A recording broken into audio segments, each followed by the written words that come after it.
What's up, everyone? Christian Duque, MD Noble Weekly, brought to you proudly by IronMagLabs.com. Let's check out some of the great products. We got Andro Hard to build a muscle. We got Lean Fuel Extreme for the energy. And of course, we got Dream and Grow for the Z's.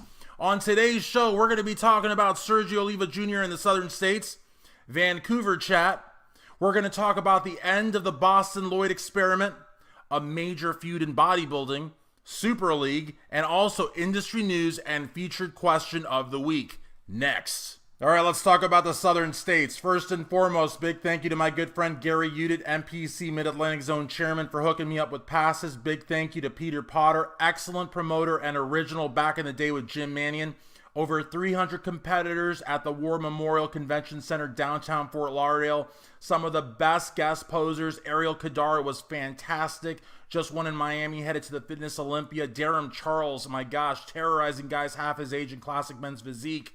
Ryan Terry, so accomplished, absolutely brilliant. Dallas McCarver, over 330 pounds of rock hard muscle. I made a point to go backstage and talk to him, shook his hand, took a photo. I was very critical of him this year, and he understood that I'm just a journalist. It's not personal. Again, class act. Sergio Oliva, let me tell you something. First and foremost, big thank you to my good friend Kit Sanderson, editor-in-chief and CEO of MD Latino, for giving me the opportunity to interview Sergio, as well as Shandy Ortiz and the overall bodybuilding winner. But let me tell you something. Sergio was mobbed before the guest posing. He was mobbed afterwards. This is a guy that won the Nationals in 2015 and just 2 years later won arguably the third biggest bodybuilding show.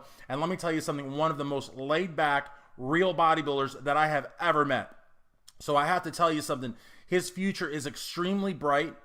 The interview is great. He's not a bullshitter. He tells you like it is. It comes from the heart. He has a lot to live up to. His dad was, my gosh, one of the biggest legends.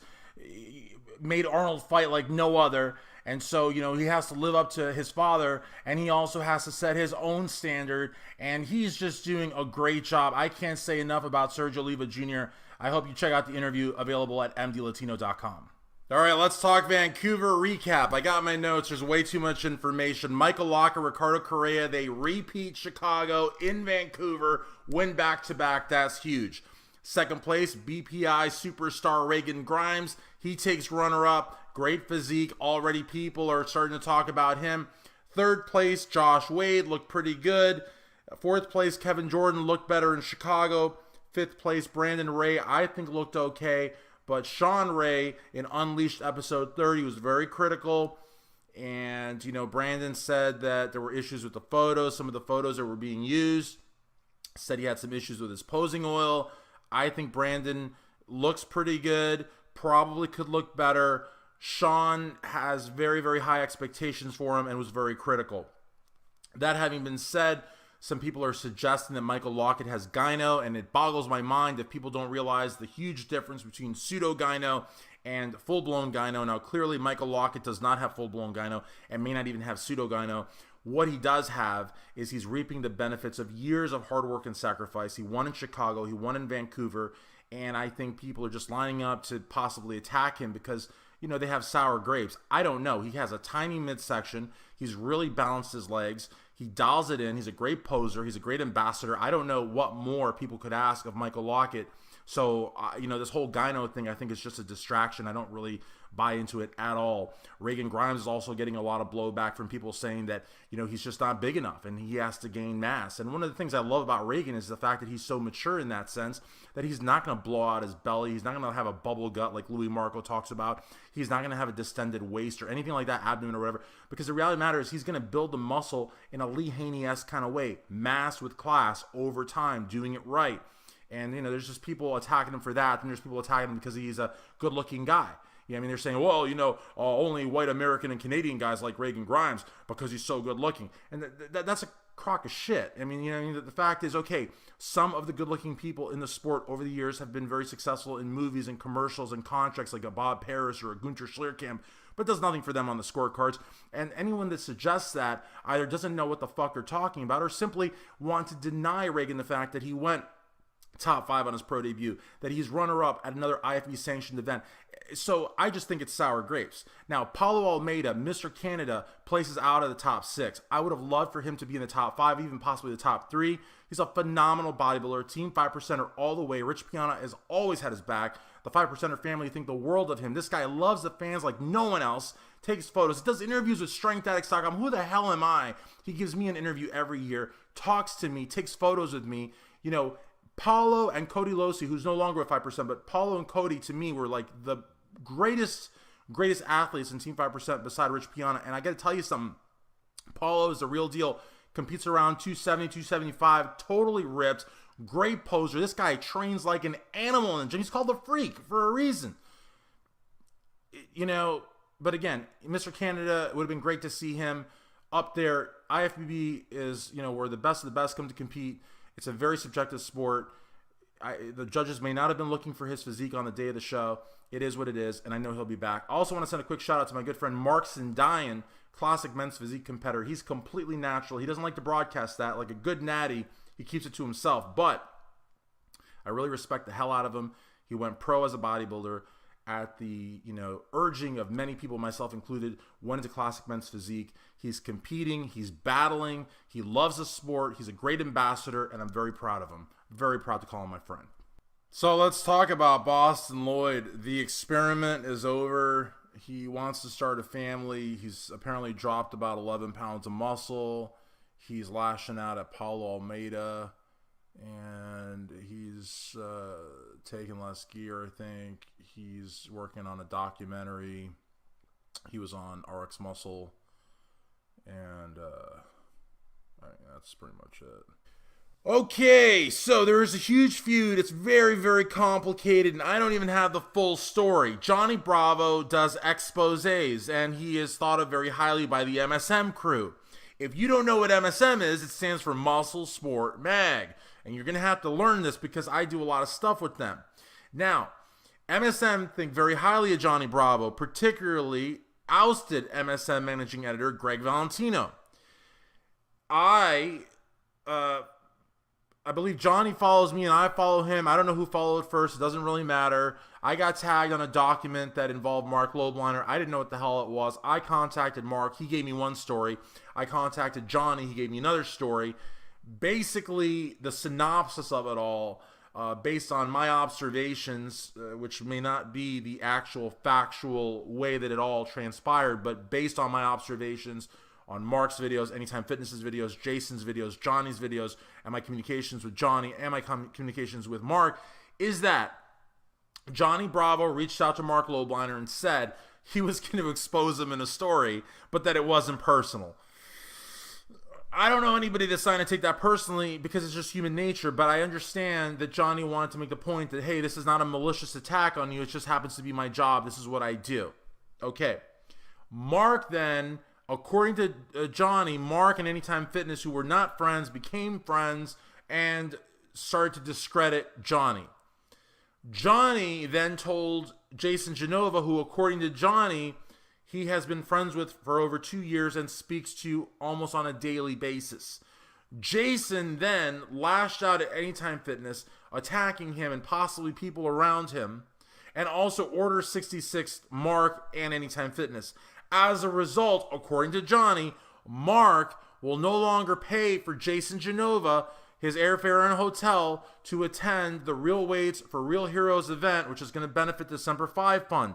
As a result of that, Jason Genova and Big Lenny made a video to Mark saying, you should not have done that. You know, this is just, you know, whatever.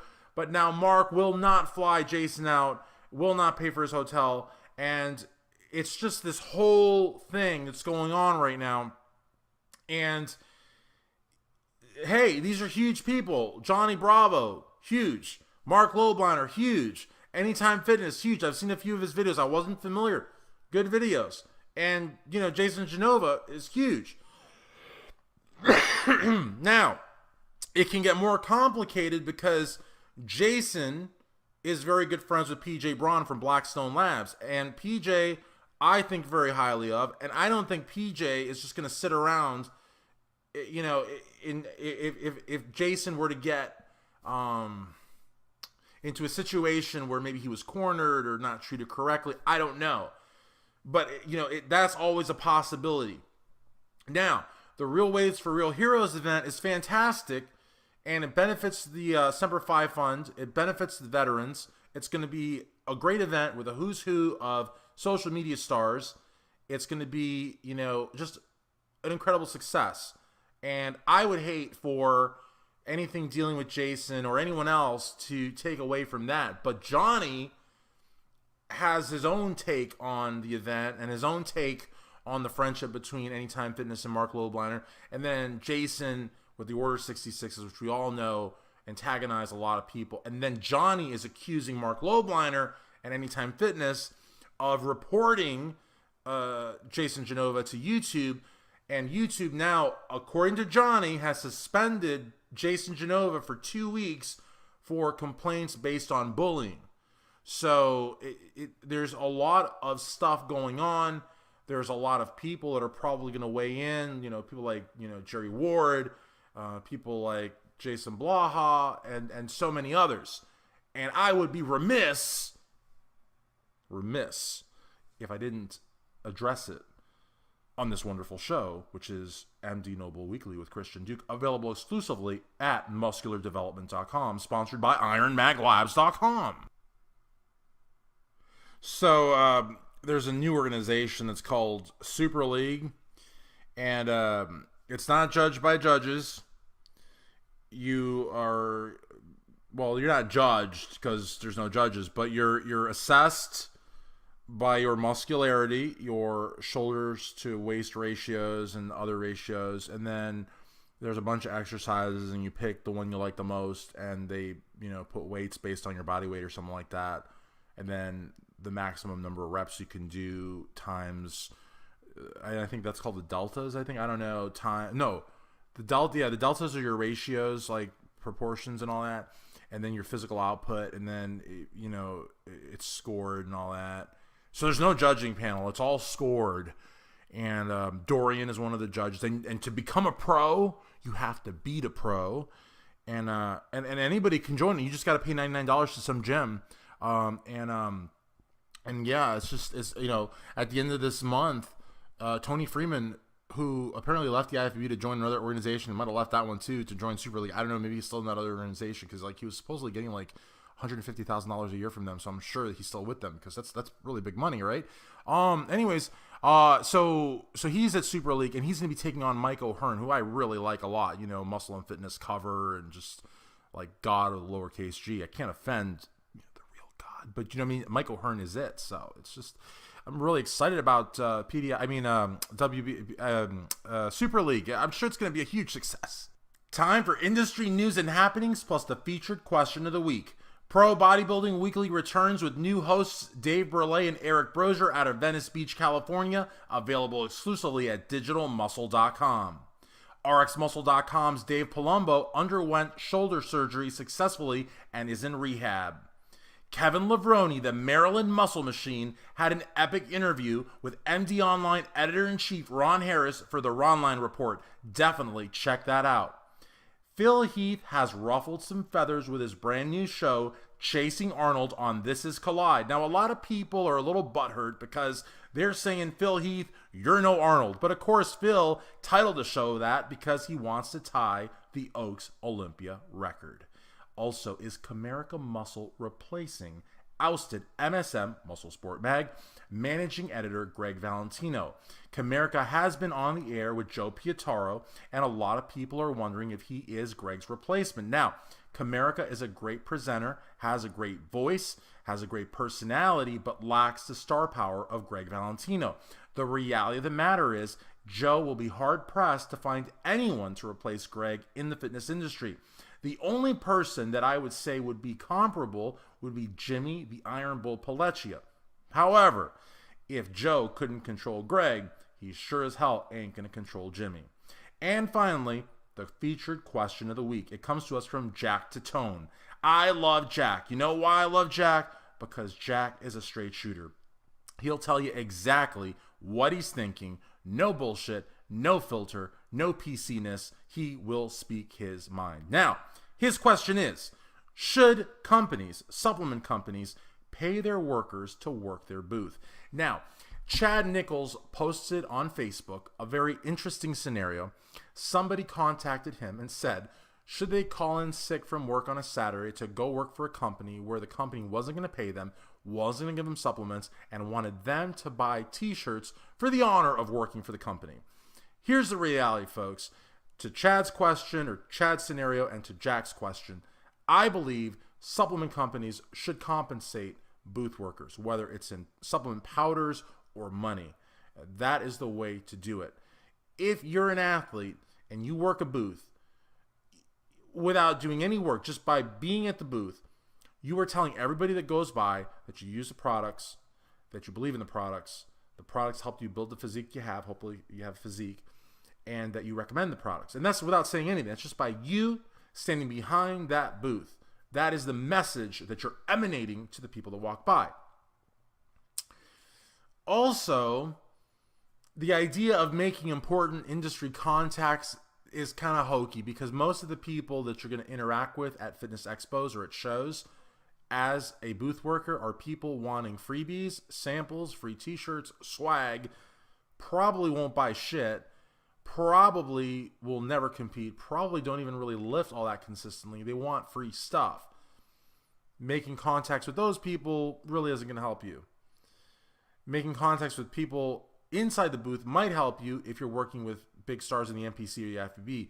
If you're working with other people like yourself that got suckered into a bullshit deal, then you're just basically networking with other people that got bullshitted into a sucker's deal. The reality of the matter is, if you're working for booth X, it's very unlikely that a supplement owner from, company Y, G, L, P, C, and D are going to walk by and say, wow, you're a great athlete. Let me get your name there, bucko, because when I need someone, I'm going to call you. That just doesn't happen. You know what I mean? So I'm not going to here to tell you that working a booth isn't going to give you exposure, because it will. And you want exposure, and you want to talk to those freeloading fans, and you want to talk to other people, and you might meet someone important. It is good to be out there. It is good to do the business of bodybuilding, as Bob Ciccarello would say, from the wildly successful The Last Rep show, getting dozens of views all over the internet today. But the reality of the matter is that it's a lopsided deal if you are an athlete working a booth and you're not getting paid either in supplements or money. And it's an absolute travesty if you're not getting paid in any way and then you're expected to buy in just to work for free. Till the next episode, this is Christian Duque, MD, No Bull Weekly.